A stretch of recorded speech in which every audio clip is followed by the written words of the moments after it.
All right. All right. Thank you. Okay, we let's take a 5-minute break. Everybody go to the bathroom. We'll figure out about the rest of the agenda. We do have some items on. We still have our remarks that we would like to make after this. So we'll go. We need to go do a little bit of business about what we're going to do the rest of the night. But if everybody could reconvene, and Ms. Sigas? Yeah. I was just going to say there were a couple of really specific questions. Are those going to be answered after the break or now? As many as we can remember. Yes, ma'am. Are you going to take down the I think it would be. Write down the question. I've got them. Okay, let's take a break. We'll be back in 5 minutes.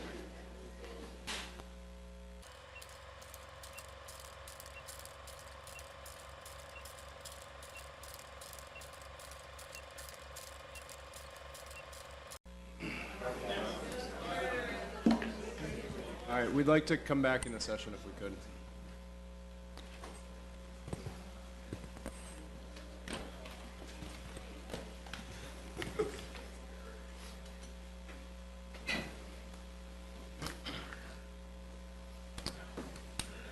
All right, coming back into session, we are going to begin with, well, we could go either with questions, is that what?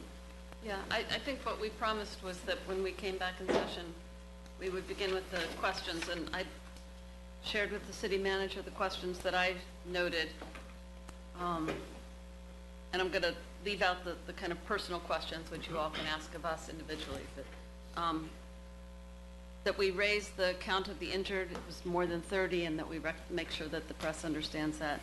Where were the police, of course, are the questions that most people were asking. When will arrests be made? Was the synagogue protected on Saturday? Who called the shots on Saturday?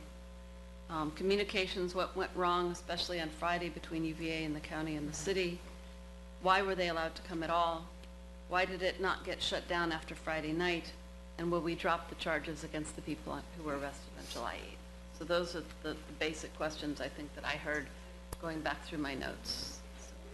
And there were questions about the state and the laws that we're facing and having to address as a city government too. So I'll talk a little bit about that as well.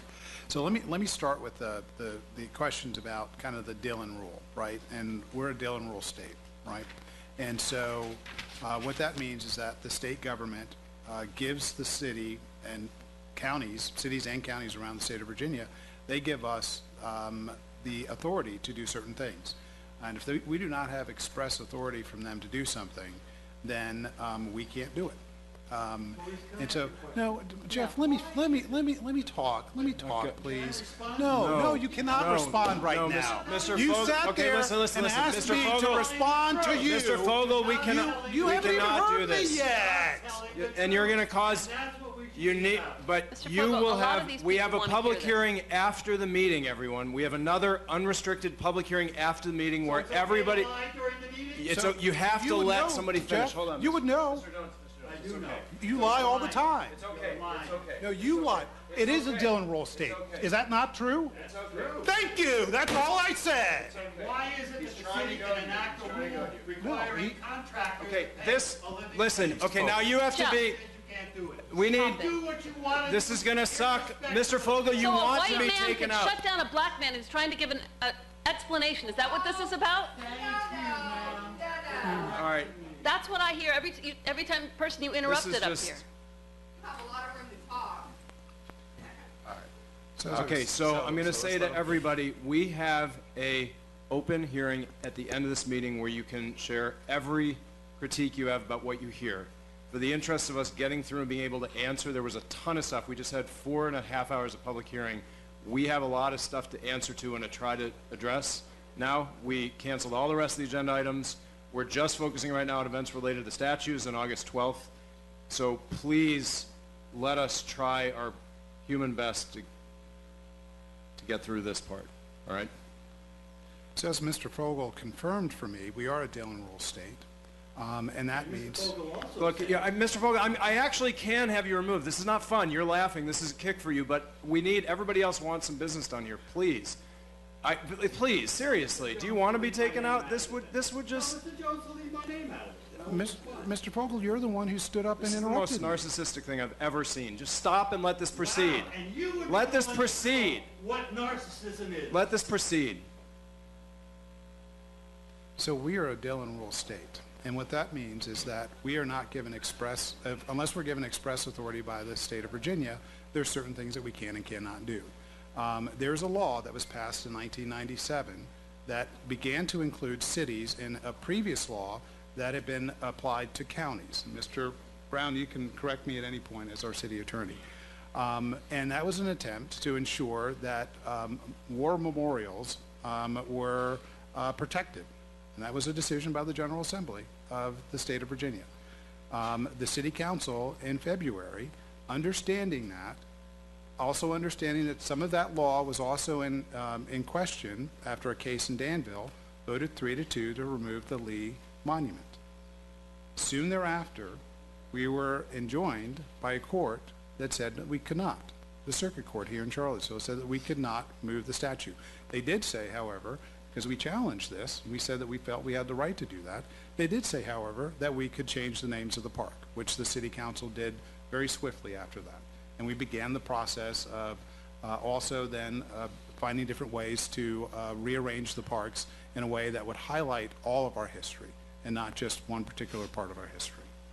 And so that's an explanation of the Dillon Rule. That's why we're in a situation now where, unlike in other states, we cannot just go ahead and bring the statues down. And so that's why. Let me finish, and then we can answer questions. I'm trying to get through the questions that were raised before. And that's why we're in the situation that we're in right now, and that's why the Lee statue is still standing. The council had said that they wanted us to put out a request for bids, and all of that had to stop once the judge said that we had to keep the statue there until a ruling would come in. And so that's where we are with the statues. The City Council is going to have a brief discussion this evening, and then vote at the next meeting about also removing the Jackson statue in an attempt to address that issue as well. We also understand that there might be a lawsuit associated with that we'd have to deal with at that point. But the City Council, as a body, has said they want to move the Lee statue. All that's stopping us right now are issues associated with that 1997 law that we're fighting in court. Mr. Brown, if there's anything else that you would like to add to that, and if I got anything wrong, please correct it. So that's the issue with the Dillon Rule. What we did in an attempt to try to move this rally, Unite the Right rally, was we tried to move it to McIntyre Park.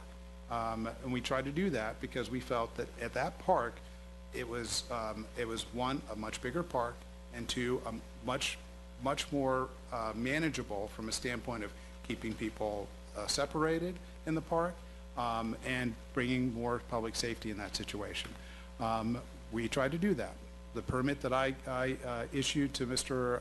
Kessler was a permit that allowed him to have his rally, because we felt pretty confident we were going to lose if we said no to that in court, and to move it to McIntyre Park. The judge said no, despite the fact that we gave them plenty of evidence about the concerns we had over public safety.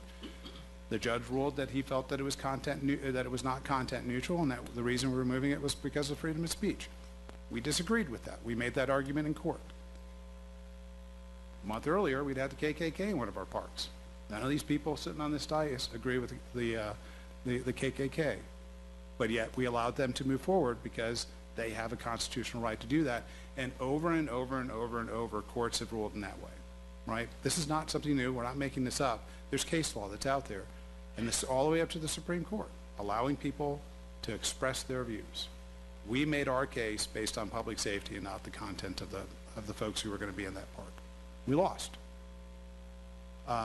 So that gives you some understanding of the court issues that we've had to try to deal with to get, one, the statues moved, and to address the issues and concerns that were raised about the rally on Saturday. There's a question that was raised about the number of injured. I think we've tried to be pretty careful about that, but we heard folks tonight. We tried to give the numbers that we had from the University of Virginia. I didn't have numbers from Martha Jefferson. I'm not sure if the police do, but we know that that number, based on the conversations we heard tonight, that number's over 30. And that just counts the folks who may have been involved with the terrorist attack using the car. There certainly were others who were injured that we may not know about, just weren't reported to us. So if we find out more about that information, we'll put that information out. Yes, ma'am, if you had a comment. So, my specific question though, so let's say that another rally is applied for, and you feel because of all these others that you must grant the permit. What is the phone number that I call to who will have actual influence to change that? So, Maurice, do you mind if sure, Counsel. I will give you my phone number. I will not give it publicly because those people are watching us right now. I don't want them bothering me. And if you do, So, okay, I know, without getting into that back and forth, You all have established very clearly that you're not the people who can make that okay, change. I'm making that offer to you, and I told you why I would rather not do it in public. I would be happy to give it to you right now. Very much for your phone number, sir, but we've So already here- established that you're not that. So here's- person, so who do I call? and I'm not an attorney, so I can't tell you what would happen next if someone attempted to apply for it or the same group came back at some point in the future. I think we have a much stronger case now in the eyes of the courts because of the previous behaviors. So I think there's a good possibility that we might be able to win next time we try to win, try to address this. So hopefully it won't happen again. Hopefully it won't happen again. But if it does, I think we've got a stronger case than we had before. So the law's gonna So- change all of a So I'm supposed So- to trust you the next time? Well, it's that or the state government or the federal government and ask them for assistance in this situation. But in this case, we'd be in a much stronger position. Contacts that you have, who would be actually sympathetic? Who is sympathetic enough and powerful enough for me to call, for there to be actual influence for change? If I could, we actually, after Mr. Jones answers these questions, there's going to be a part of this meeting where we're going to talk about our proposals going forward, and one of them is exactly what you're asking for, which is a rapid overhaul of how we do permits and how far we push the public safety part of what we're forced to do by the courts under this case law, because what we're seeing here is intentional mayhem.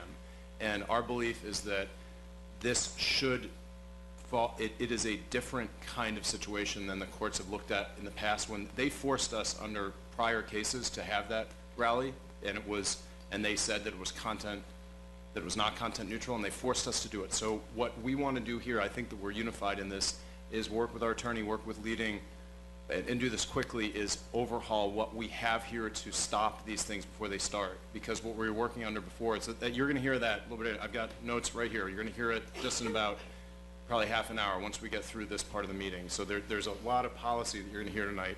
Canceled all the rest of the business other than August 12th, going forward, statutes related stuff. So just if you could bear with us for a little bit. So there's a question of, Nobody's answering questions.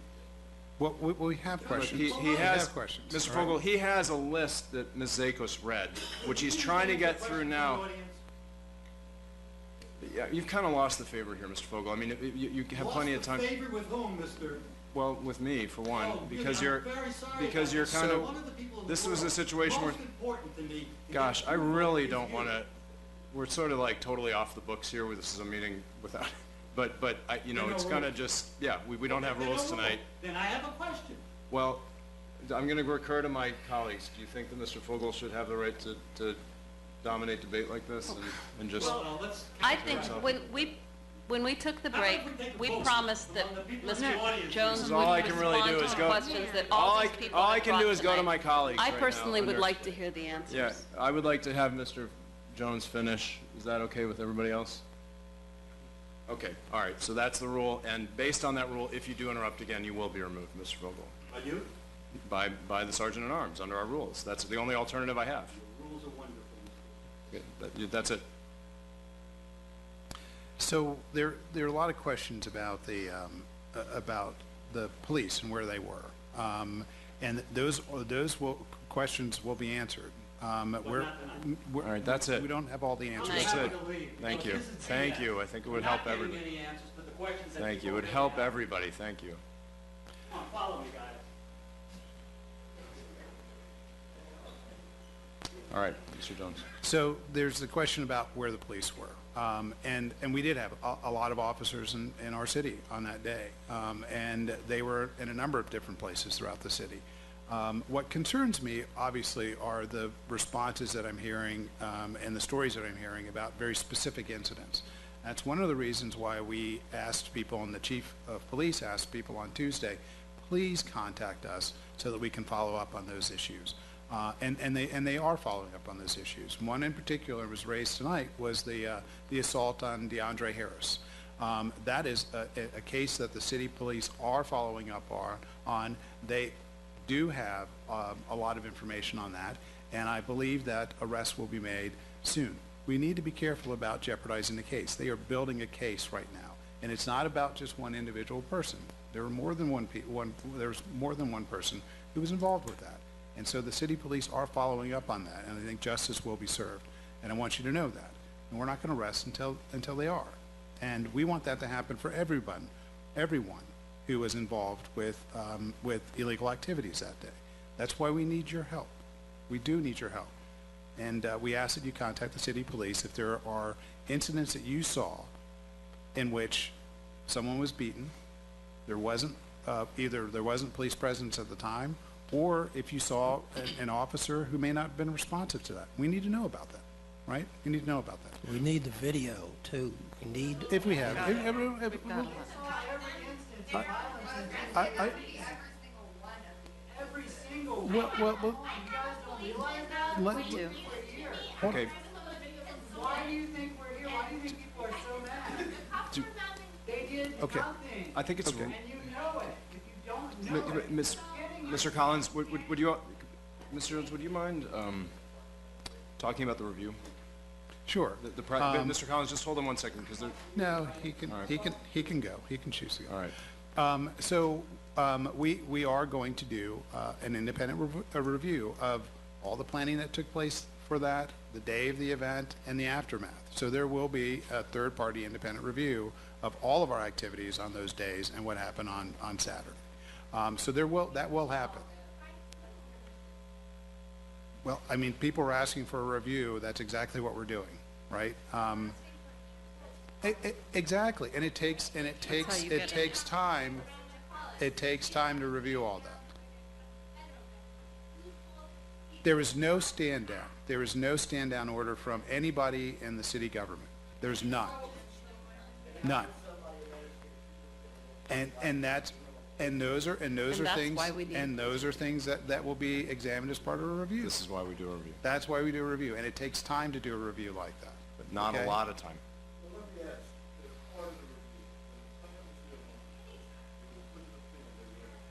They were enclosed, and there was a human wall, if you will, of police officers between the Klan and the protesters. We had some 400 state police officers in town that weekend, another 200 or so National Guardsmen, plus the local law enforcement. Why was there no barrier between the two factions this time? Well, it was more of a reactive stance, if there was any reaction, as opposed to being proactive. Sure.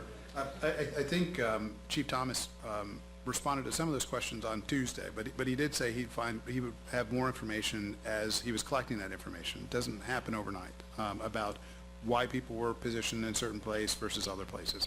I do know this was a little more complicated, obviously, than the Klansmen. When the Klansmen came in, we had 35, 40 of them. We had been in contact with them. We knew exactly where they were going to come in.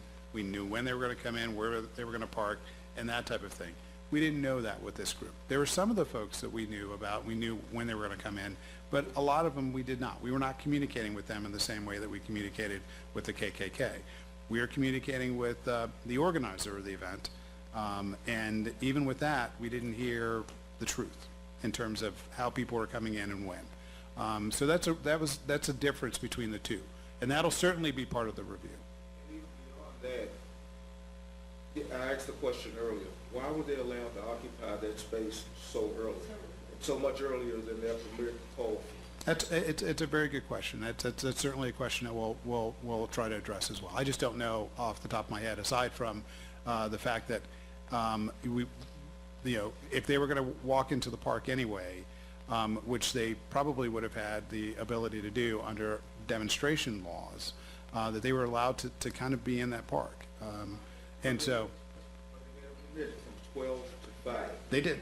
You're right. And it was declared an unlawful assembly even before it that is- time reached. No, no, It's an unlawful assembly. If there's violence, there's an unlawful assembly. But I'm saying that it was declared an unlawful assembly even before 12 o'clock. That's true. And they were pushed out. That is true. So I'm saying, I don't understand why they were allowed to occupy that space before the permit even had been granted to them to do so. Right. And I think that's a good question that we will have answered as part of this review. If at the time that the decision, contemplation of whether to grant this permit was going on amongst the city people involved in that, if they were aware that there would be many, many militiamen carrying automatic rifles with tremendous amounts of intimidating looking gear and lots of extra ammunition, and whether that itself is not grounds, because I was up there walking my dog at like 8 o'clock. I thought, all right, I'll go up and just kind of see what's happening. And I thought, what the heck is the military doing at this demonstration? Sure. Because they were all in military gear. So it's like, it was unclear. And then there were other people that were marked with security shirts. And so, And that's first of all, these people aren't the military. Sure. And these security people aren't necessarily who we think they are. We don't know who they are. And so, did the city know about that they were going to be there, and is that not grounds moving forward to affect the decision to grant them a permit? Unfortunately, once again, this gets back to state laws, right? We are in what's called an open carry state. So that means that people can walk around with semi-automatic weapons over their shoulders. They can do that wherever they'd like to congregate. Let me just, yeah, oh, absolutely. Absolutely, they can do that. And we've had people, I don't know if you remember from a few years ago, after Sandy Hook, when all those children were killed in that elementary school, and the teachers and the administrators were killed. There was a lot of talk about gun control in our country. And a few days after that happened, there was a gentleman who showed up at the Kroger on hydraulic with an AR-15 over his shoulder. That should be enough to convince the idiots in Richmond that there is no rational reason why you should be able to openly carry an AK-47 or AR-15 in a public park with kids on it. And they need to hear that from Charlottesville. They absolutely. That's just absolutely ridiculous. And it's one of the concerns that all of us have, especially in a situation like that. Exactly. I completely agree. And if I, But So then the But I'm next just- march, I'm the sorry. next parade that I'm planning needs to be to the General Assembly down in Richmond. I think there needs to be a lot of conversation with the General Assembly about some of these laws. If I can- quite And frankly. Mr. Jones, actually if I can can read- just add one particular law, is that, and it's a law that Delegate Toscano has brought up, and it's a law that I believe was created in the aftermath of the Virginia Tech shooting, that there is a law that allows certain Virginia communities that you put on a list where it prohibits a certain type of loaded weapon to be in a public assembly. We got to go after that. We got to get our name on that we list. tried to get on it before and they But, denied but, it. but, it, but now I think we're on the radar, for good or bad. In this case, it could be good. Just to give it, Mr. Gathers, the code section 15.2-915 says no locality shall adopt or enforce any ordinance, resolution, or motion, and no agent of such a locality shall take any administrative action governing the purchase, possession, transfer, ownership, carrying, storage, or transporting of firearms, ammunition, or components or combination thereof, other than those expressly authorized by statute. I understand that. I'm just saying that we've got to get to the suits in Richmond and get them to take just a wee bit less NRA money for their coffers and say, hey, enough's enough. And can I add to that? I mean, it caused great confusion having those gentlemen in our park, right? I mean, it really did. A lot of confusion across the board. And so there was real concern about that. And I think it's important for us to bring our concerns to the legislature and say why we think they need to reconsider these laws and find a way to keep us a little more safe in this situation. You know, understanding that there are Second Amendment rights, but at the same time, we have a right to be safe in our parks, in our cities. If they don't meet again until January, February of the first of the year, we've still got 4 months to deal with this year. Sure. And as I've told you all before, Ringling Brothers is shut down, so the clowns have to have somewhere to go. I'm just sad that they've decided to come to Charlottesville. Yeah, and as we said before, I think that I hope that we have a little more information that we can bring to discussion about future permitting and demonstrations in our city based on the experiences that we had on August 12th. Could I make a suggestion, which is that Mr. Jones still has about 6 other questions to get through before we get to the things that we're going to try to work on, and maybe everyone holds their questions until after he's finished all 6 questions. Would that be okay, and just take notes, and then we can wrap them all at one time? So, any documents that are not protected as part of the FOIA request will be provided. We have a certain amount of time to respond, right? And plus, on top, well, absolutely, we respond to FOIAs all the time. And so, yes, we'll respond to the FOIA request.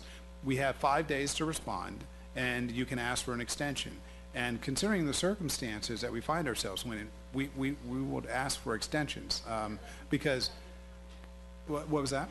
It's got to be like right on top of your Well, no, well, I mean, it's not just about. I'm sorry. Jones, if I can, I think in the first 3 days last week, we received over 30 FOIA requests, so it is taking a while to go through them. So I apologize if your response has been delayed. And it's not just about.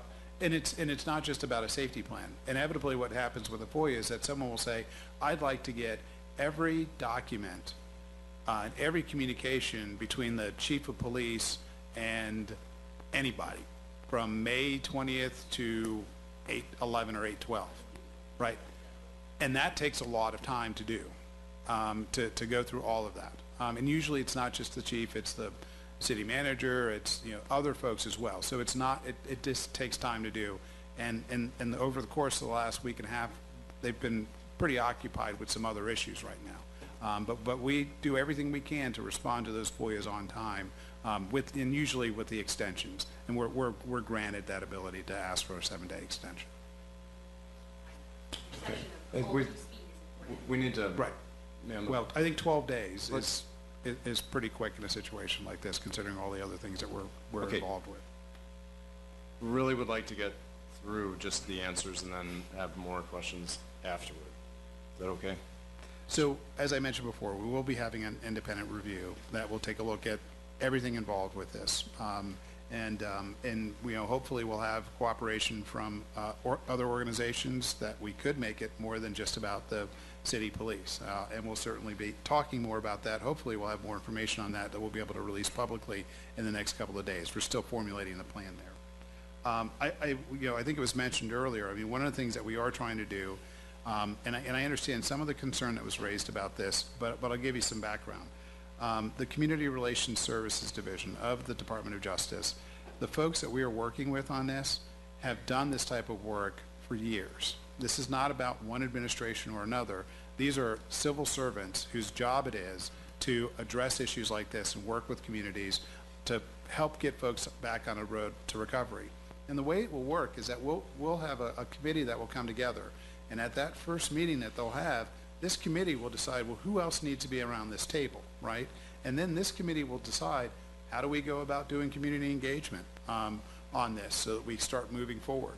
And then they'll say, what type of action plan will we develop as a group to move this community forward? So there's going to be plenty of opportunity with that group that will hopefully get us through kind of that road to recovery on that side.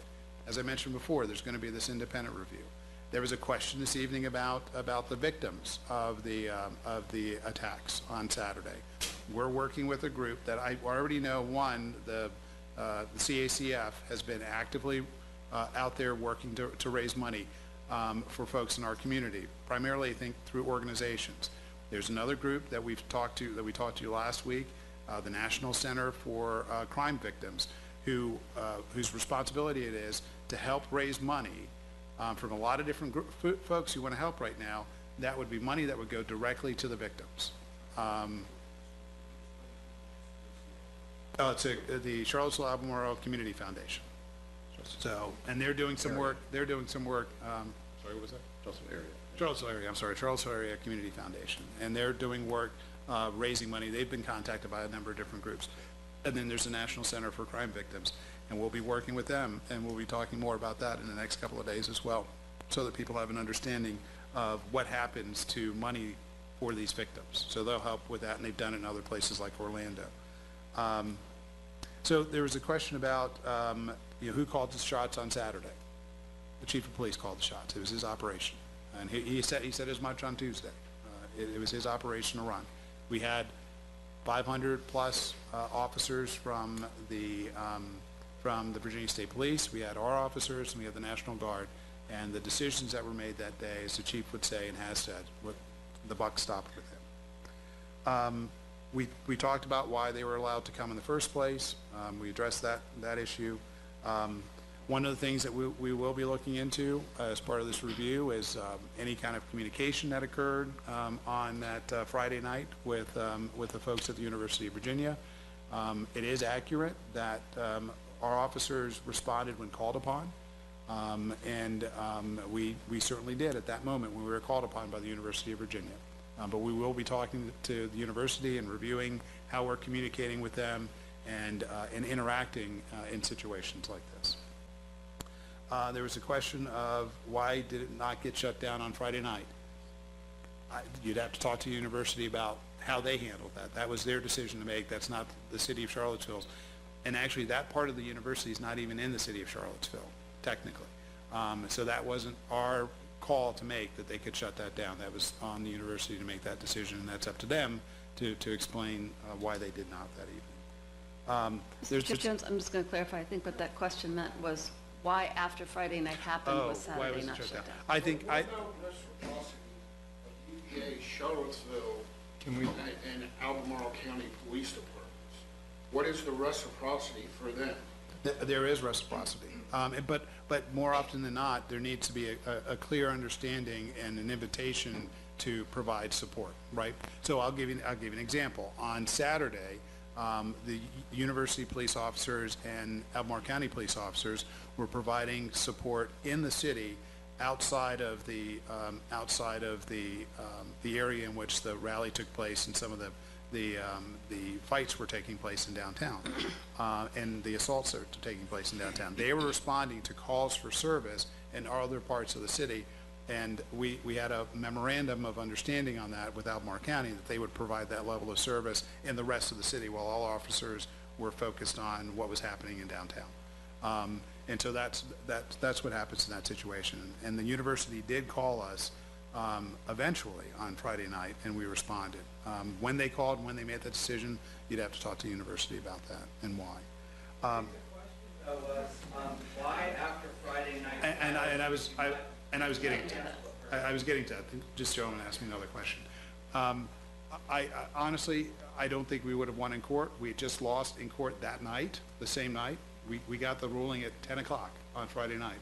And you would win, there was violence. Thinking doesn't really matter. Action matters. I don't believe we would have won on Saturday. But it tried. Well, we didn't have time, to be honest with you. There's no way. There's a value in a fight that you're not sure that you're going to win.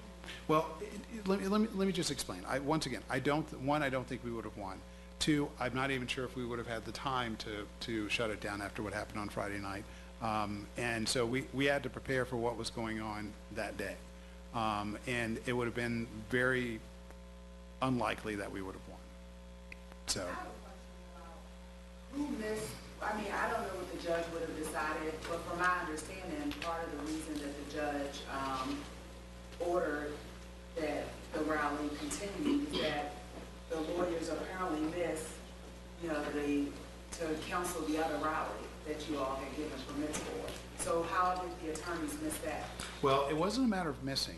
The other rallies, so let me give you some background on that. So One of the reasons that we were concerned about having the Unite the Right rally in downtown was because of all of the intelligence that we were collecting on this, plus what we had heard in terms of the numbers. We were really concerned that they'd have 1,000+ people in that small park, right? And so that's one of the reasons that we tried to move it to McIntyre Park. On the day before the event for the Justice Park rally, I think, or maybe it was 2 days before, I think it was maybe Thursday, there were 79 hits on the Facebook page about attending that rally. There were 115 folks who said they were interested. In comparison, on the day or two before we made the decision not to allow the permit for Emancipation Park, there were well over 600 who said they were attending, and another, I think, 1,000 or so who said that they were interested. So you get an understanding of the differences in the size of the crowds that we expected at the three parks. The application for one of the parks was for 100, and the other, I think, was between 100 and 200.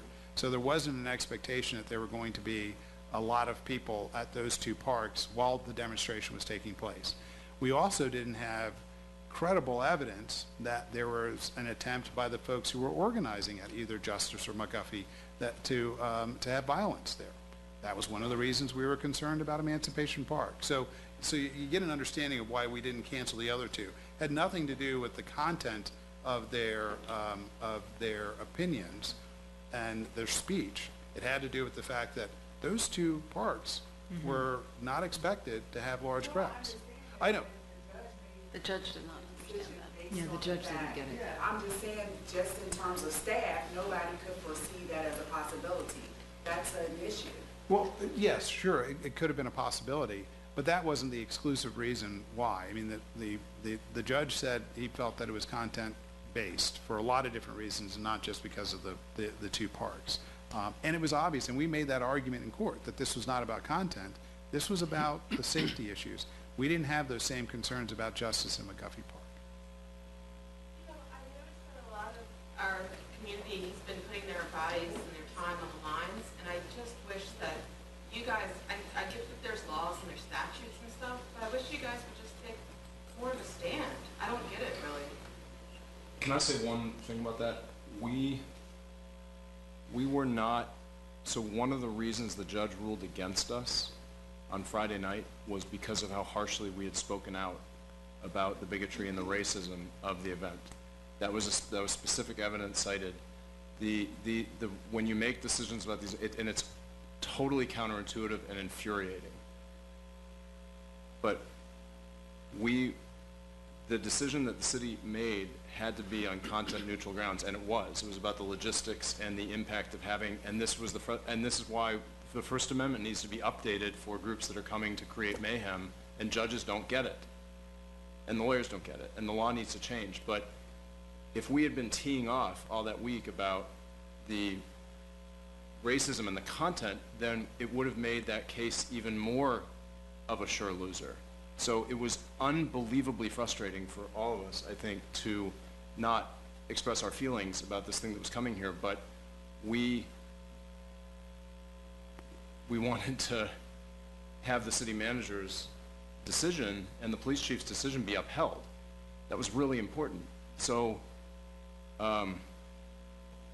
you know, we're human beings too. I mean, this was miserable for us. We had a lot of sleepless nights, and it was, anyway, so. Death threats, I have a quick question. Death threats, does that not? We get death threats. I know you all, I have too. I'm saying, does that not? I mean, Unless, so. It has to be a specific, and even that threshold is not.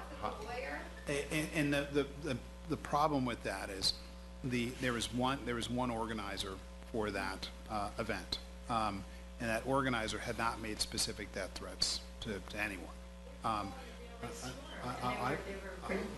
But they did not specifically make those that threat. The applicant for the permit did not make those threats, and so it would be difficult once again in court to win based on internet chatter that other people were saying. We did include it. And we did include that. We tried to make that case in court. And they know how to write anything they write within this to make it look like they are talking about self-defense. And that is because they know the law and they know how to win these cases, because a lot of Supreme Court cases allowing these rallies to go forth have to do with KKK or groups like that. So the law needs to be changed, and judges need different law to adapt to these online vicious mayhem creating movements that are trying to, but that are very artful in how they organize, because they know that unless they tip over to this credible legal threat standard, then they'll be safe and they'll win a case in federal court, which is exactly what happened. So that needs to change, and hopefully this, what happened here, it will show judges and lawyers and lawmakers everywhere that the law needs to change about how we're looking, because we got mayhem and we lost a case in federal court. I think Friday night, if you would have witnessed the violence that I saw at the Rotunda, what you would have done is said, that's evidence that this is not a threat of violence, this is an actual act of violence. That's where I think the ball was dropped, and this is where I think the community wants you to say, we screwed up. We should have canceled that permit once we saw the violence on the Rotunda, which was not a threat, it was a credible piece of evidence. It was a crime. That could have allowed you to say, that's it, we're done. The National Guard will be in Emancipation Park in the morning, and it's over. That's what I think the community is waiting for you to hear, to say. The organizers were there at UVA. I will say, there will be information. And he did And do so harm was to Spencer and all the other people that were working. They were there on the steps. Jason, do you have pictures of that too? Yeah, I got Spencer, or I got Kessler leading. Yeah, he literally led the med. He literally led it. That's what he did. The other thing I think you're hearing. It's a really important point. It's a very important point. The other thing I think you're hearing is that the community wants you to start thinking like Martin Luther King, not like a lawyer. I think the community wants you to identify laws that are immoral and to start acting like say, no, we're not going to follow the law. We're going to violate the law. We're going to ask for forgiveness rather than permission in certain instances. That's what I think the community is wanting you to say. Go to court. Go to court. Yes. And in this case, we did. We did go to court. So you use your voice as the mayor of the capital of the resistance to put forth and say that. I hope lawyers Well, you should see should have this never should change, said that. judges should see that this should change, we should examine these gun laws. You go back to MSNBC, and you give that interview, and you say, as the mayor of this town where this happened. That's what I did on we Friday. have to change I this. said exactly that. But not with platitudes. It wasn't platitudes. I said we need to overhaul the First Are you Amendment. going to make this happen? Are you going to go to Richmond, General Sessions opens up? We'll be there. Will you give us the date of the General Assembly? We'll be Because there. obviously, right now, what I see is your hands are tied. Obviously, you're saying by the laws and all, either we have to move to another law like some of these other states where they've gone on and took down the monuments. We need to either look at trying to either push ourselves to move to one of those laws, or to help pull the community together well, is give the dates of those General Assembly meetings and let your community show up to be a support to you all. And so the first, As well as the fact that to start making some pushes to move and change these laws. That's what we're wanting. Sure. We want these laws changed, and I feel sorry for y'all, because y'all up there getting fingers pointed at completely, and yes, you are responsible for a lot when you took on your seat. So you now have to push yourself forward to try to make a change and show the city of Charlottesville that we're making the changes, and this is how you can help by showing up to this next event. Show up to this because we're now going to the General Assembly. Show up to this because we're going to the court. Show up to this because we're doing that. So you don't start telling us what dates and what we can show up for to be a support to you. It's still going to be a divide, and you're still going to have the community pointing fingers at you because it looks like you're not doing anything. Well, and I think we need to do both, but I think we should get a bus. That's what I'm saying. That's what I'm saying. Start some buses, start something where you start in the community to get involved, where we can actually get involved and we can show up. Obviously, if you got 200-300 people here tonight, and I got called away from my dinner to come support. I'm just trying to say that we need to, we gotta push. And we do We have gotta some push legislative forward. agenda items on tonight's agenda that we're going to talk about. So. Yeah, just show the community how to help at this And point. clearly Show we the need to do community internal how- things as well, but it's really important that It's we get. important to start moving forward. We need to see that commitment, Can that we- resolve. 'cause Mr. And- Heineke, and if you and I can't- wanna say one- If another permit comes in that time, you're gonna have to put your foot down and say no and show us how to help say no. I was on the, all that I can say about this at this point, and it, in part because it involves conversations that I don't think I can talk about yet before this review, and in part because it involves attorney conversations, but I was on the phone at midnight on Friday night with several parties exploring whether we could do a motion for reconsideration based on new evidence, based specifically on what happened at UVA. And it is very difficult to get a federal judge in the morning on a Saturday, and it didn't happen, but there was a real, what you described as sort of passive thing did not happen. In this review that's gonna happen, where it's really important that there's careful but swift combing over all the efforts that were happening, I think that'll come out, and I'm not comfortable to talk more about it now, but I think our hair was on fire. Our hair was on fire the whole time, trying to figure out how to deal with this thing that was coming here. So, just please hear that. What's that?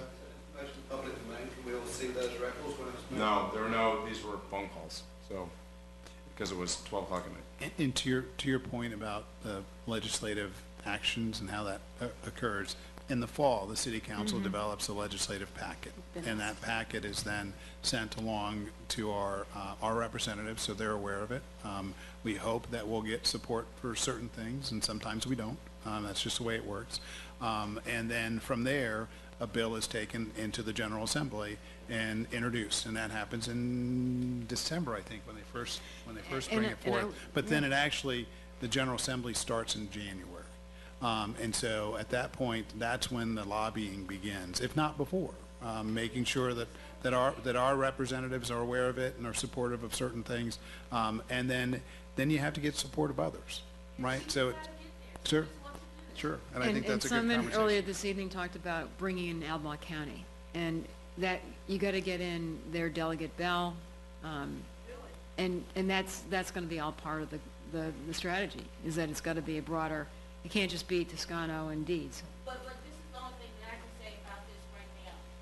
We are Charlottesville. And when I say we are Charlottesville, yeah, we're local Charlottesville, Virginia, but we're Charlottesville to the world now. So whatever we do at this point, it's time to change the world. We're magnified now. And that's right, we're magnified. Really And good so point. now it's time to change the world. So take this opportunity to change these laws. Take this opportunity to change what's going on, and take this opportunity to pull the community with you. Folks, I have a request from a couple to try and, it's almost 12:30, and we still haven't gotten to what the counselors would like to say.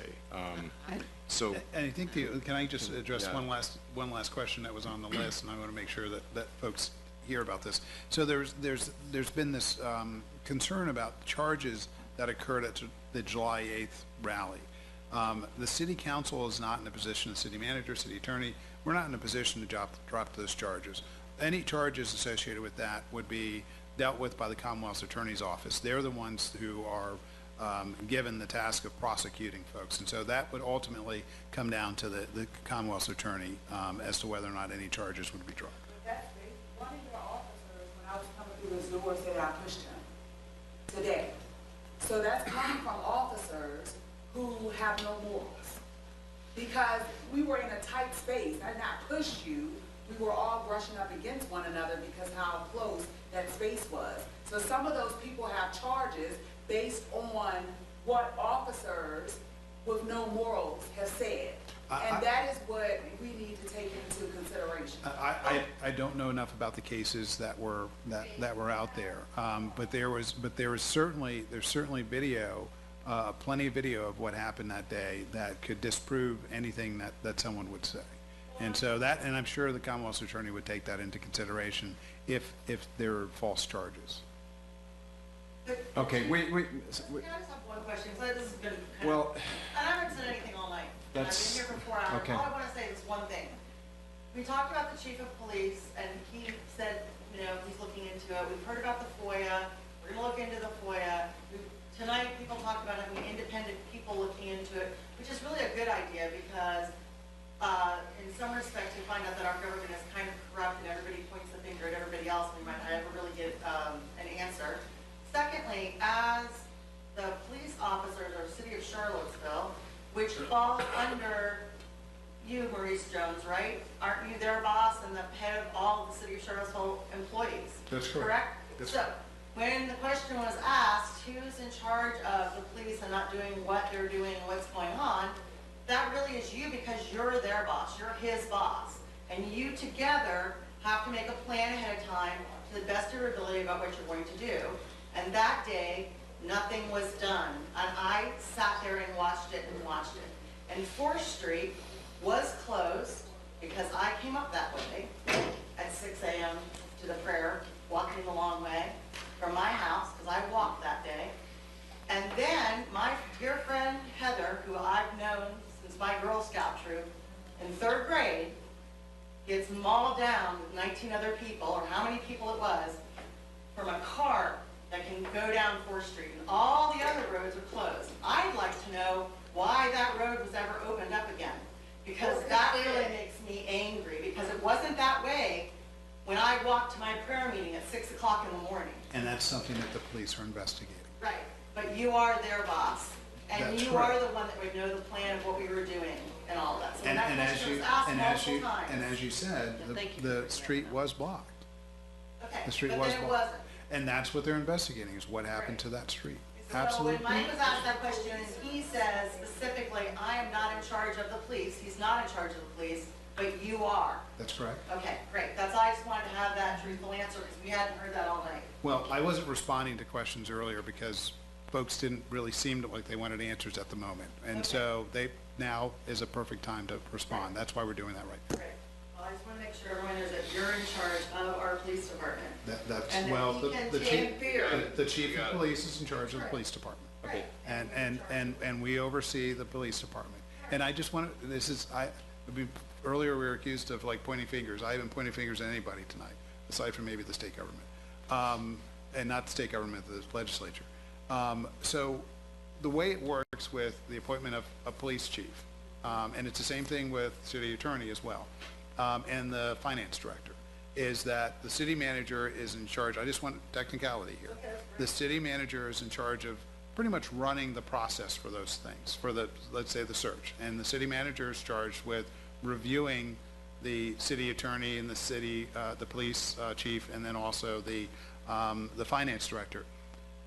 Technically, the council has to appoint them as well. It's kind of an advise and consent, right? So I will present a finalist for the police chief position or city attorney's position or finance director, and then the city council will vote for that person. More often than not, we are on the same page, and every opportunity I've had in my 7 years as city manager to do that, we've been on the same page with city council. But by the code, the council has to appoint those folks. I just want you to be aware of that. I think also the real estate assessor as well. So yeah, so the council is responsible for appointing them through advise and consent, but it really comes down to the city manager. That's right. And the synagogue was the last question. Oh, and the synagogue. So let me walk you through the protection for the synagogue. And I really wish I had a map up, because it really gives you a sense of how many police officers were in that general area. We had a police officer who was stationed on the corner of 4th and Jefferson, which is about 50 feet or so from the synagogue. We also had snipers who were on the Historical Society building. Their primary responsibility were the 2 blocks between Emancipation Park and Justice Park, which includes the synagogue. And so that was their primary responsibility, to review those areas and keep an eye on that. At Emancipation Park, which is about, less than a block from the synagogue, we had 4 groups that were stationed there of 32 officers, so there are 8 in each one of those groups. And then we also had a roving group of Virginia State Police officers who were moving from Justice Park to McGuffey Park. That was another 8 officers. So in that just block and a half, we had over almost 50 officers who were there and keeping an eye on what's going on. I completely understand that people felt unsafe because they didn't see an officer standing right in front of their building there. And we had that conversation with the rabbi and another representative, and we talked him and walked him through all the different folks who were in that area. But it doesn't take away the fear that people felt on that Saturday, even though there were a lot of officers who were there. We understand that. But we did have a good conversation about that, and we did provide, because we had more officers to provide, and were free, folks who were there on Friday and Saturday of this week, because we had had a conversation with them. They were still concerned about some of the things that they had heard in the community about their safety there. So I completely understand that people felt unsafe, but we did have officers who were right there in that general area keeping an eye on it. And another concern that was raised specifically by the synagogue was the fact that there were 3 men who stood across the street from the synagogue for a period of time who were holding the weapons that Mr. Gathers mentioned earlier. And that was a real concern for them, and I understand that there was real fear there. So just wanted to give you some background on that. So, Thank you.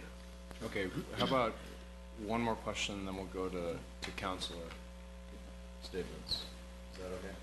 I don't know that we need to make statements. I think Or counsel, we just whatever need our counselor has to say. I mean, motions. motions, yeah, exactly. Okay, yes, sir. Does the current injunction apply to the Jackson statue and the Confederate soldier statue? The Confederate soldier statue is technically not in the city of Charlottesville. It's an Albemarle County property. So that's not ours to remove. It's not on city property.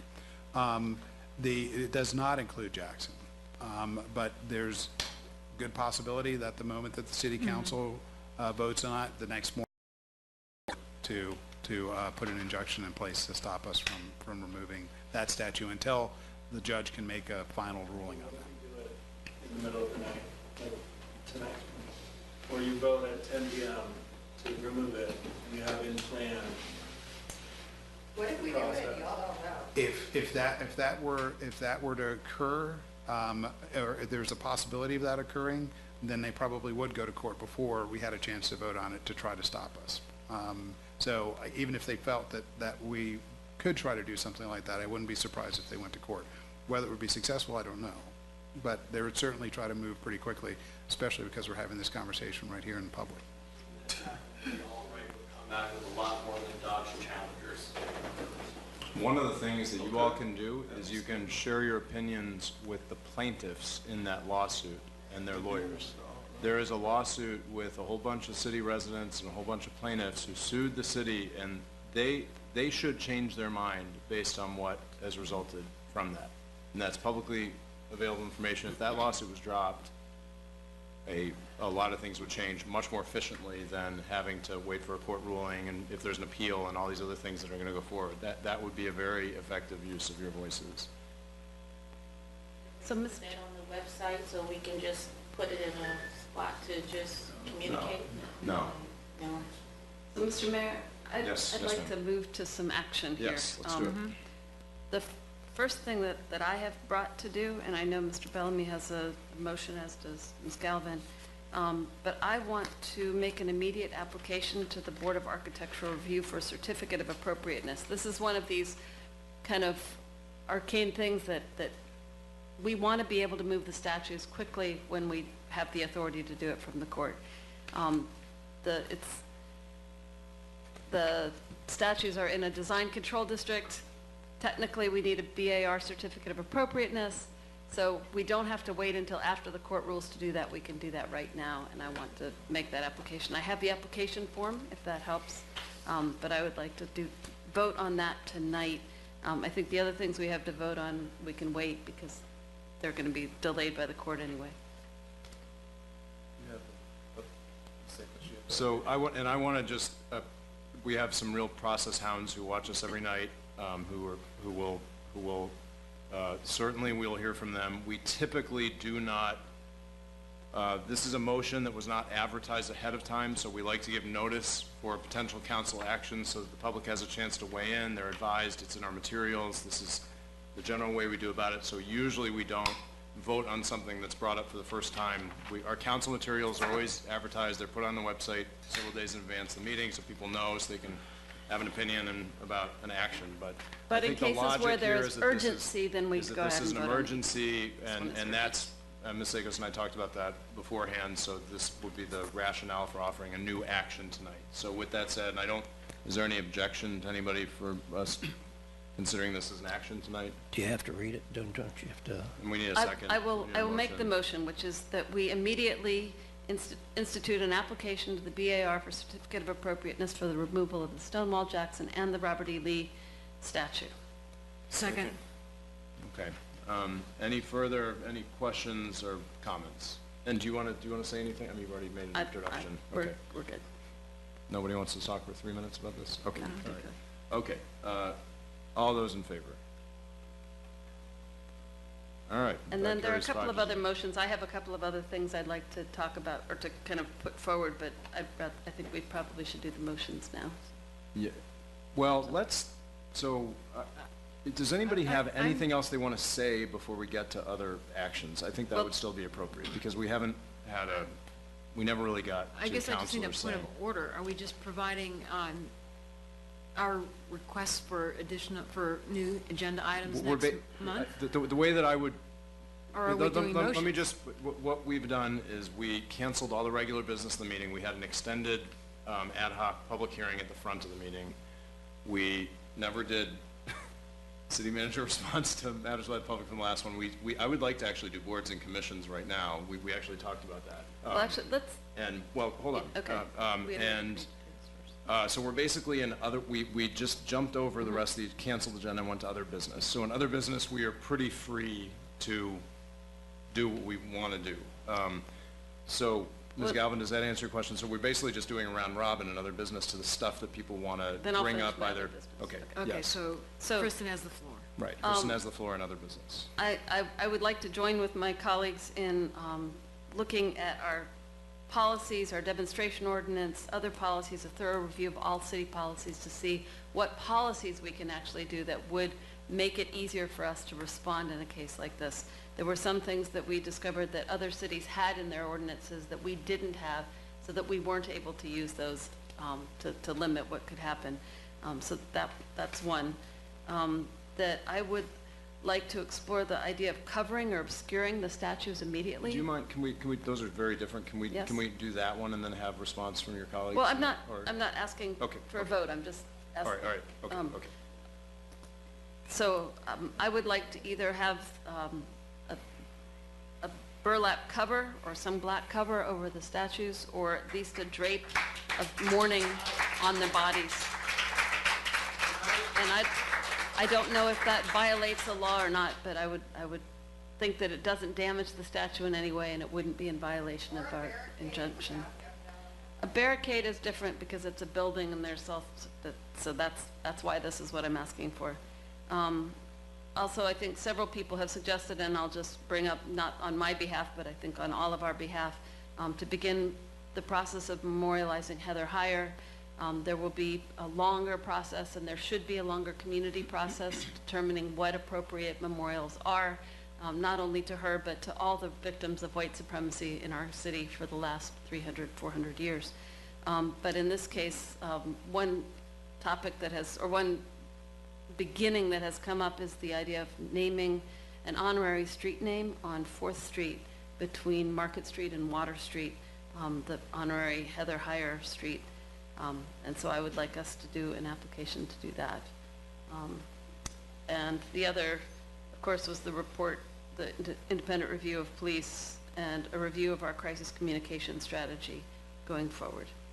That's all I got. Okay, so this is an unusual situation because those are 3 different items, and all we're doing right now is really establishing consensus for those to appear for us to deal with those in one of the next couple meetings, but pretty quickly. So I guess what I'd like to do is, if anybody else has anything extra in terms of a proposal going forward that we'll deal with in a future meeting, this is the time to say it, and then let's have a round robin of comments on all that's been said. I think that might be an efficient way of doing it. Okay, so I have a future agenda item, So let's do Mr. it. Mayor. So that, I would like to have, sooner the better, amendments to the resolution that was approved in February 6, 2017, that was about the master planning of both now Emancipation Park and Justice Park, but this time to explicitly include in no uncertain terms that the statue of Robert E. Lee and the statue of Stonewall Jackson are both being removed. And that wasn't clear in the original, and that was also going to be confusing for the people submitting proposals, which they've already done, I understand. So we would have to then have an amendment that also extended the submittal time for the applicants so that they have an additional 3 months to redo their scope of work. And so that's what I'm putting forward. It has the kind of the tracked changes in it, and I would ask that Mr. Brown take a look at it. But that's in a nutshell, that's basically what I've done.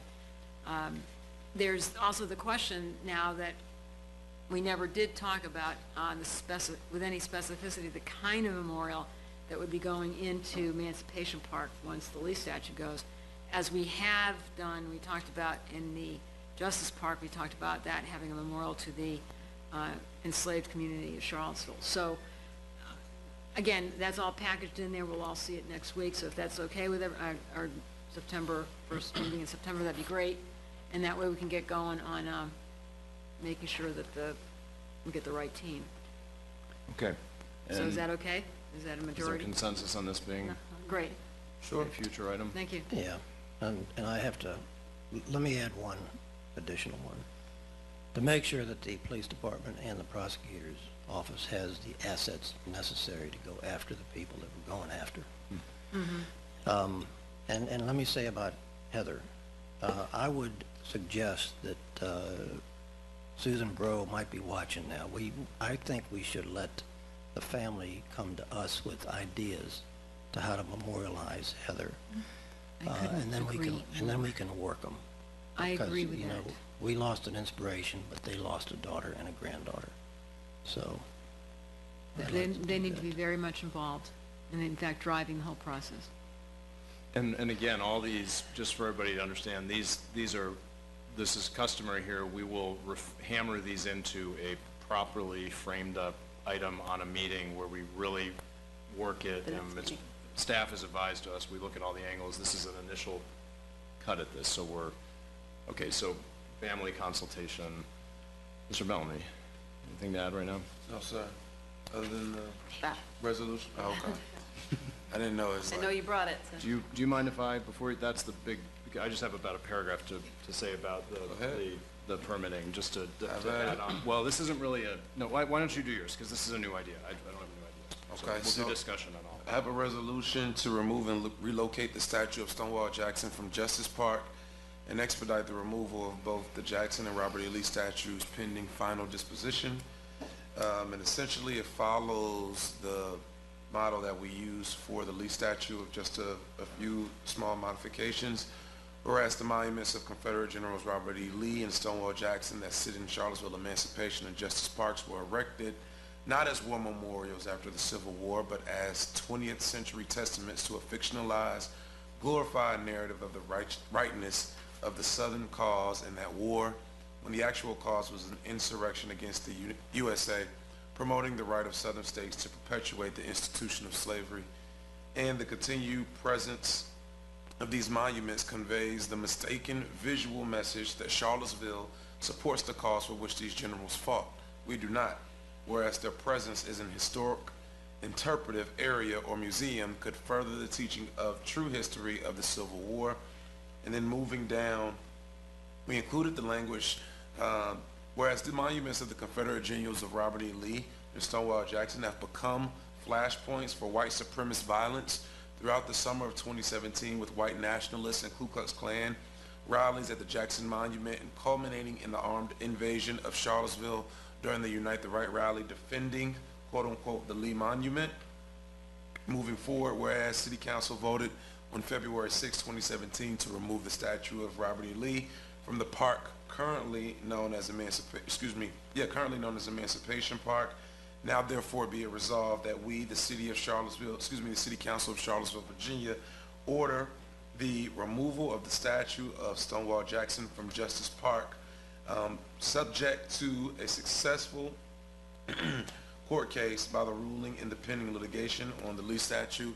And essentially, we're just adding this to it, and be it further resolved that the city of Charlottesville will issue a request for bids, or RFP, as many would call it, for disposition of the statue, and will advertise this RFP widely, including to organizations responsible for sites with historic or academic connection to Stonewall Jackson or the Civil War.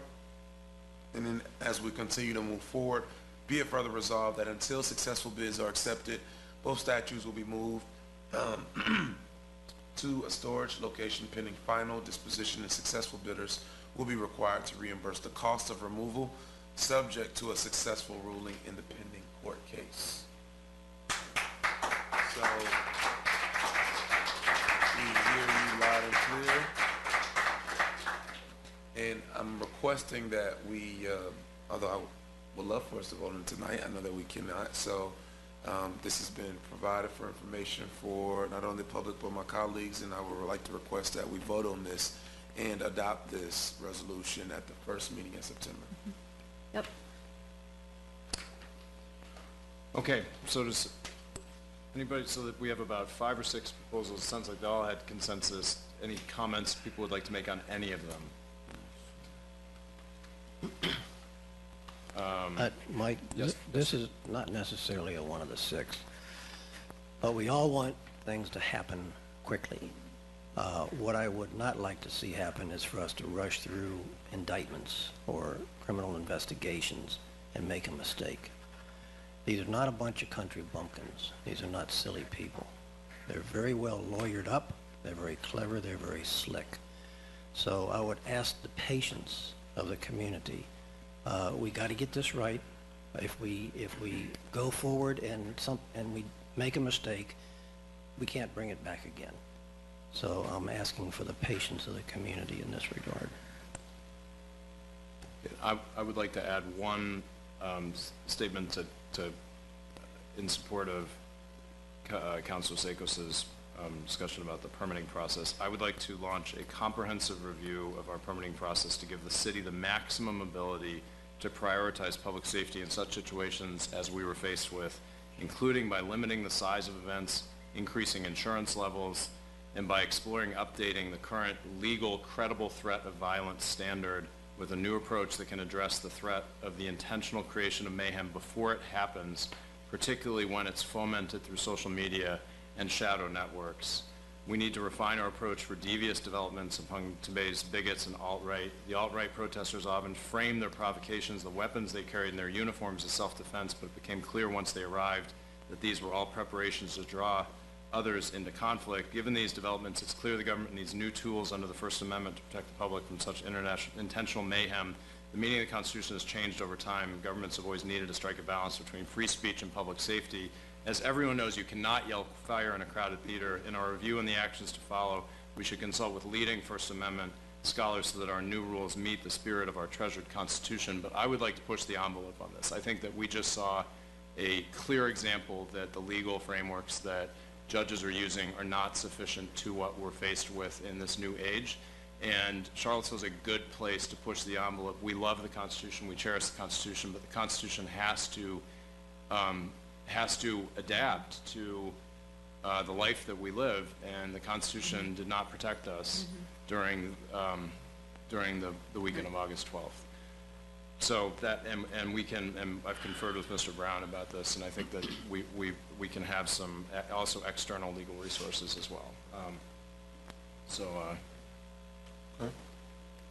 Oh, there was one other one about uniforms. Did you mention that? Sorry, I'm a little bleary. Okay.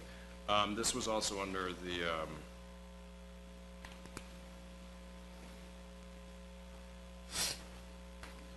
Oh, the people couldn't dress up as police Yes. or military. yes, I think I actually deleted that from this version, but I think that we should also, in our review of Second Amendment with what we asked the General Assembly for, we should ask about our ability to regulate people who, just like we have a mask law, we should regulate people who are intentionally wearing the uniforms or insignia of regular militia or military people. There was a lot of confusion among people, and we heard some of it today, people dressing like law enforcement or security personnel, and they were doing that intentionally, and it's a clear public safety risk, and it's horrifyingly intimidating to regular citizens. So I think the General Assembly could and should act on that, and that should go in our requests. We have about 6 or 7 things. Ms. Rice is diligently taking notes. We'll have a busy next couple meetings, but we will work on, and everybody should, I think the exclamation point coming out of this meeting is especially the independent review. That might sound, it's going to be quite significant to the community and to us as a government. All right, any further business? Then we'll go to, can we do boards and commissions? We'll do, ma'am, I mean, we have how about one question, because we've got a public hearing after this at the end of the meeting, which will be in 2 minutes. It really will be, but. Love to see y'all vote today on covering the statues. And you talk about Charlottesville being watched by the nation, and we can make a statement. That would be a brilliant idea. I'd love to see that happen tomorrow. Wonder if Mr. Brown, do you have any advice on whether that would No, I violate don't, because that was the first I'd heard of that.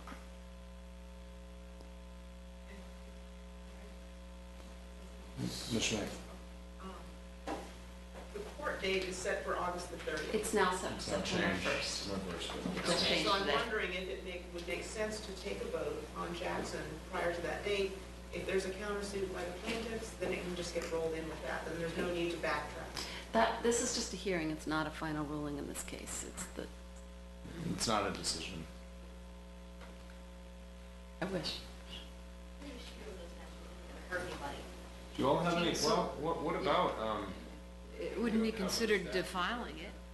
It's, I mean, the statute reads disturb, or, and as I understand, I wasn't present in the court case, but I understood that the judge made some very critical comments about impediments to the statute, but. Disturb or interfere with. But could we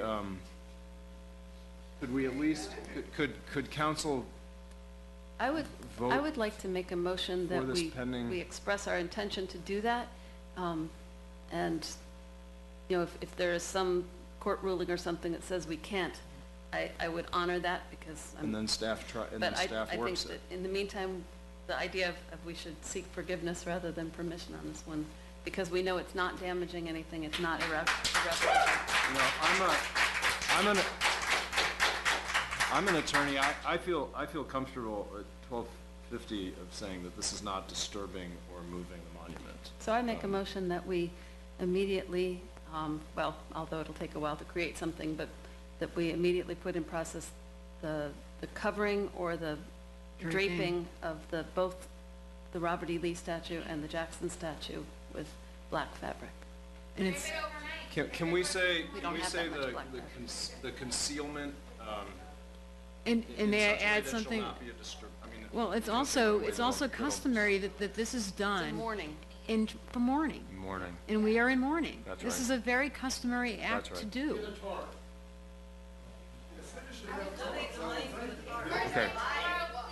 Okay, can we, okay, hold on. So We is there a need to do second? this carefully, because we Yeah. do actually need to get the words right here of what we're gonna do, so, In mourning. Ms. That we Akos. drape the statues of Robert E. Lee and Stonewall Jackson with black fabric in mourning for the lives lost On August 12th. the weekend of August 12th. To be in such a, in perpetuity, Or to last, yeah, just, or in, well, we doesn't- I drape don't- it, yeah. and leave it there. and to be administered by the city manager's office, or, and that's the staff. Mm-hmm. Okay. And we will. Mr. Bellamy, is that a second or a question? That was a lot of things at once. That was a. Looked all right, like a second So it to sounded me. like that's a second. Ms. Page, could you mind, Ms. Rice, could you mind reading that back to us? Vegas made a motion that council immediately put a process in place to cover or drape the Lee and Jackson statues in recognition of the city's mourning. How about if we say in recognition of the city's mourning and the victims of white supremacy?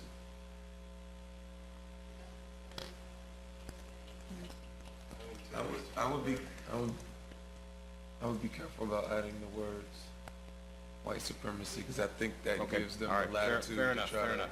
Yeah, You're they right, wanna- you're right. These are No, correct. yeah, it keeps it You're more. right, okay, very good. Sorry, this is a. No, it's all good. This is not a political statement in that No. regard, but it is a statement of solidarity with the community. Okay, Well, this is a live legal action that we're in the middle of. And I think the city attorney should weigh in on any concerns.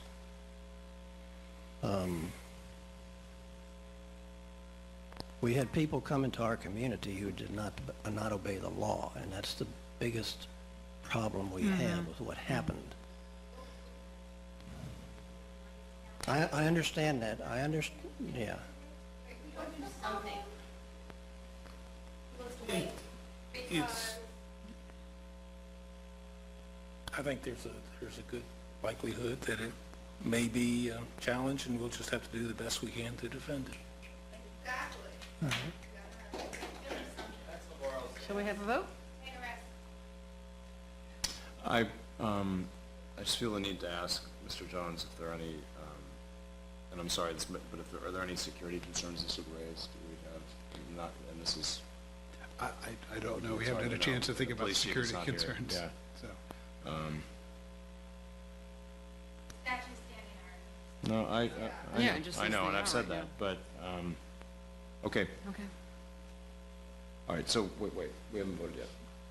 I know you're eager. Okay, all right, so we've had a motion and a second. We've had some discussion. Is there any further, Ms. Rice, you were gonna read the? Okay, Second. I think it was Mr. Bellamy. Mr. Bellamy was the second. So, No. do you mind reading the motion back to us? Motion is that council immediately put a process into place to cover or drape the Lee and Jackson statues In mourning. in recognition of the city's mourning. And it's black Okay, law. that's good. All right. Okay. All in favor? All right.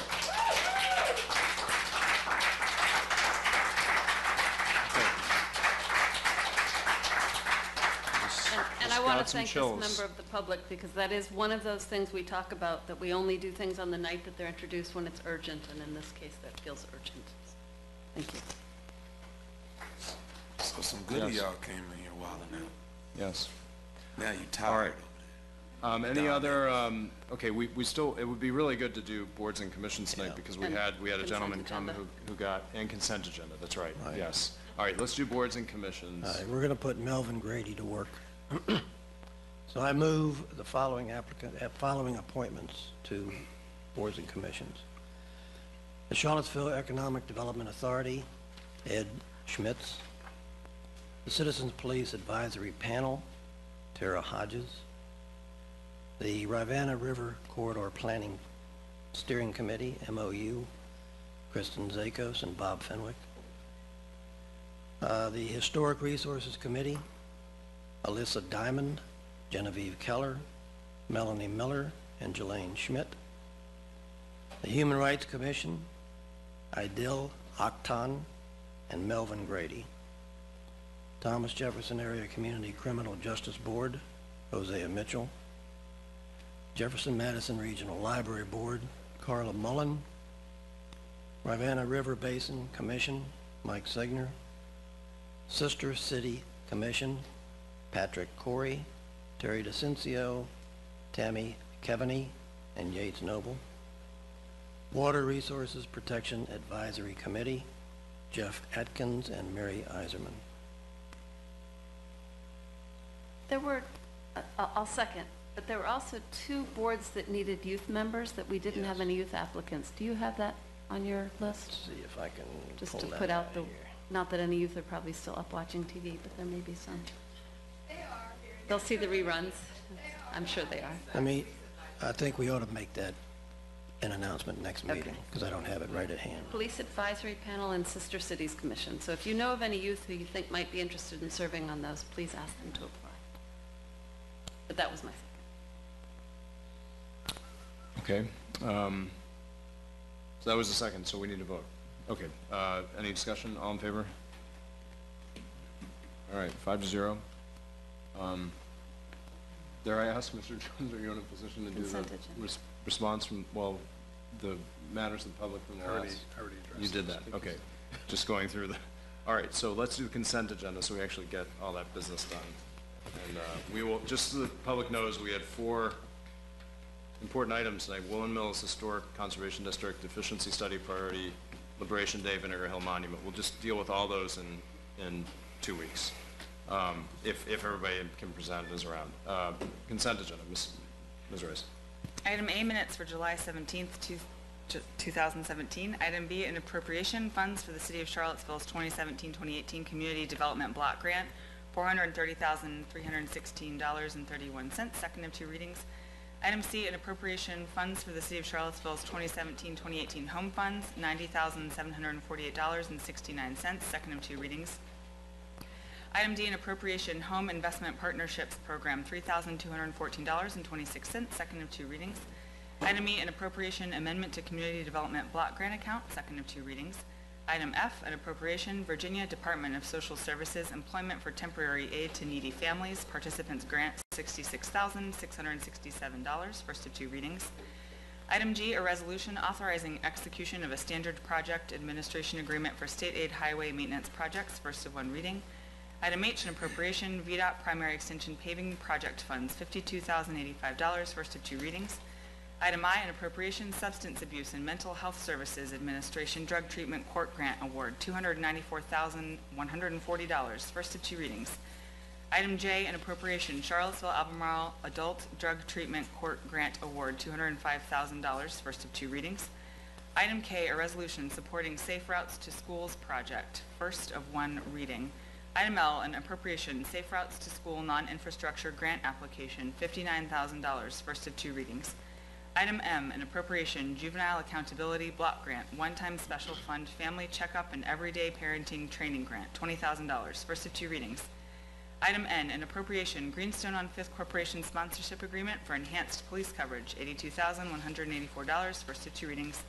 Item O, an appropriation Albemarle County reimbursement for the Central Library Water Infiltration Project, $22,789.83, first of 2 readings. Item P, an appropriation Emergency Medical Services System Improvement Strategy and Cost Recovery Program, first of 2 readings. Item Q, a resolution establish fee schedule for emergency medical services vehicle transport services, first of 1 reading. Item R, a resolution transfer capital contingency funds for purchase of mobile data computers for the Charlottesville Albemarle Rescue Squad, first of 1 reading. Item S, an ordinance, urban archery ordinance and related revisions, second of 2 readings. Item T, closing and vacating First Street South, second of 2 readings. And item U, a resolution confirmation of the declaration of a local emergency, first of 1 reading. Okay, is there a motion for the consent agenda? So moved. A second? Second. All in favor? Okay, carries 5-0. All right, that's the conclusion of our regular business. We now open matters by the public. I'd urge you all to be, your counsel, but we have matters by the public right now. So you need to just come up and say your name and 3 minutes. Jason Lappa, Belmont. I know you guys are trying to do a good job of providing transparency, but in that effort, it needs to be demonstrated that you are making that effort. Like, and it needs to be like, people, you saw people how mad they were tonight. Like, a lot of this could be quelled by transparency, you know, and transparency of process, and you guys did a good job of doing that tonight, like explaining the court stuff, and people don't want to hear that because they don't really understand it, and you know, but like, just keep it up, you know. People just want to understand. That's where the anger always comes from, is misunderstanding. And people don't understand what it is and how delicate processes you have to go through are and all that stuff. Like, if there's anything I learned in 20 years of corporate work, it's transparency is key. So just keep, you know, do your best. Thanks. Thank you.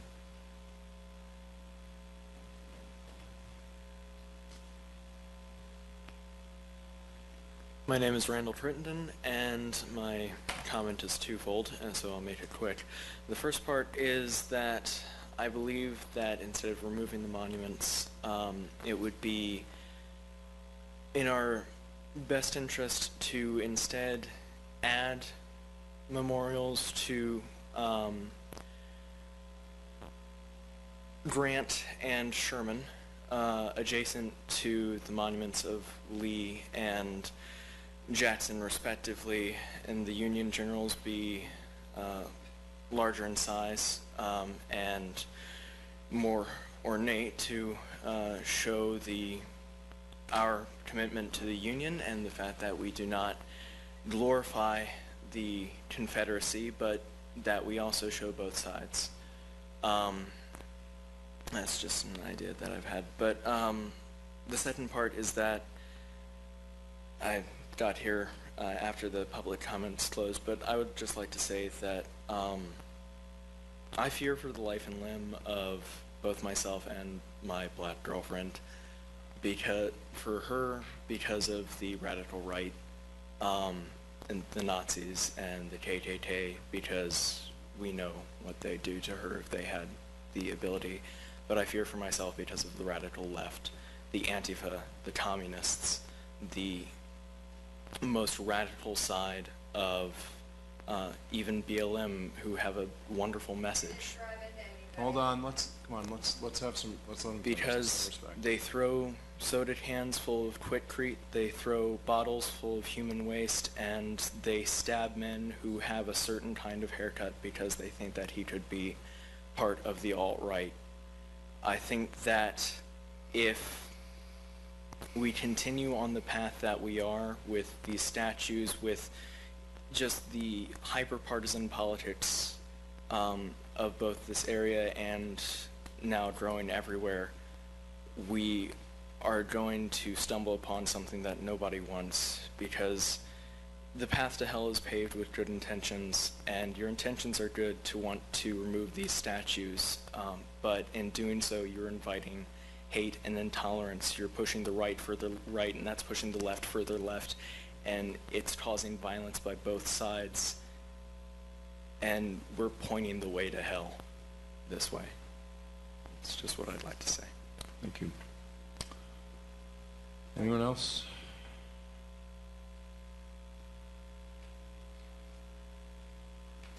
Hi there. My name is David. I'm a UVA student, and I also like to apologize. I know it's becoming almost 1 o'clock now, but I am nothing if not an imperfect messenger for this tonight. But at the university, while we were in the city council meeting, there was actually a march to reclaim our grounds, and there are a list of demands that I reached out to a friend to ask if she'd like me to read them tonight. So I'd just like to share those here. Demands of the march to reclaim our grounds. Number 1, remove the Confederate plaques in the rotunda. An appropriate place would be in the museum or in special collections. Declare the lawn a residential space. Concealed arms and open firearms should not be allowed within this space. Acknowledge the $1,000 gift to the university's Centennial Fund received from the KKK in 1921. Reinvest this amount, adjusted for inflation, into existing UVA and Charlottesville multicultural organizations, and include the racist history at UVA into education surrounding the bicentennial. White supremacist hate groups, particularly UVA alumni Jason Kessler and Richard Spencer, should be explicitly denounced and banned from campus. Grounds. They have already incited and perpetuated violence against students past the point of free speech. 5, all students regarding of areas of study should have required education either inside or outside the classroom on white supremacy, colonization, and slavery as they directly relate to Thomas Jefferson, the university, and the city of Charlottesville. The current curriculum changes only affect the College of Arts and Sciences and allows students to focus in on aspects of difference of their choice.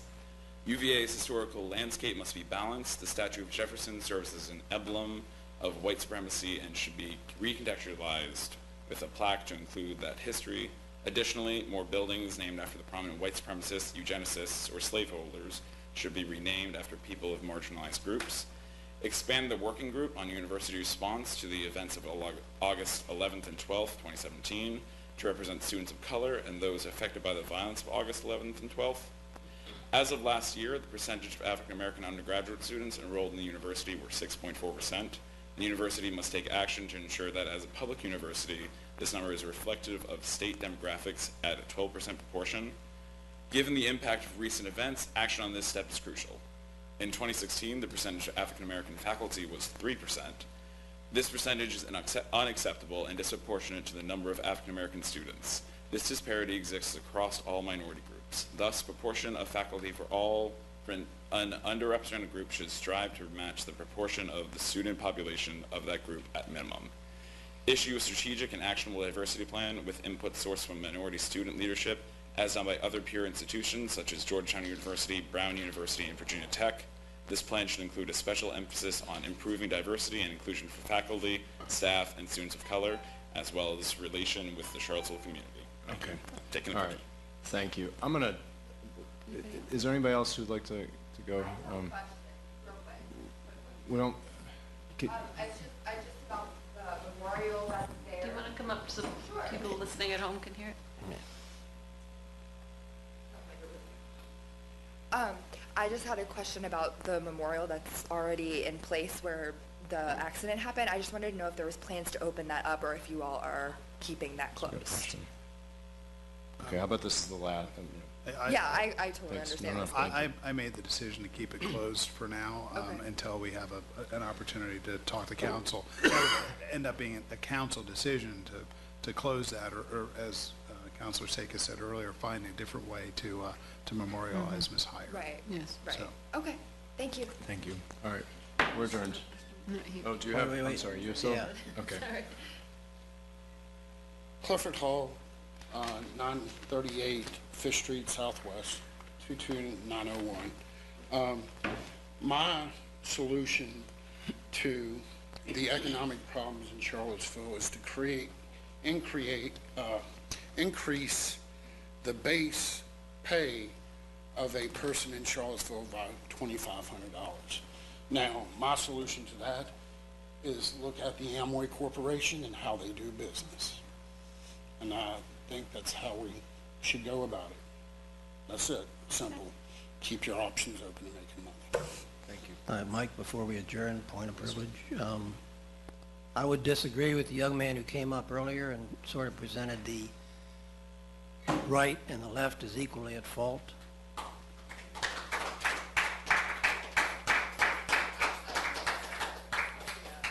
They came into our community. We did not invite them. They came with mayhem on their mind, and it left the city devastated. So I just wanted to make sure that somebody had said that I just totally disagree with that. Thank you. Second. All right, we're adjourned. Thank you all very much.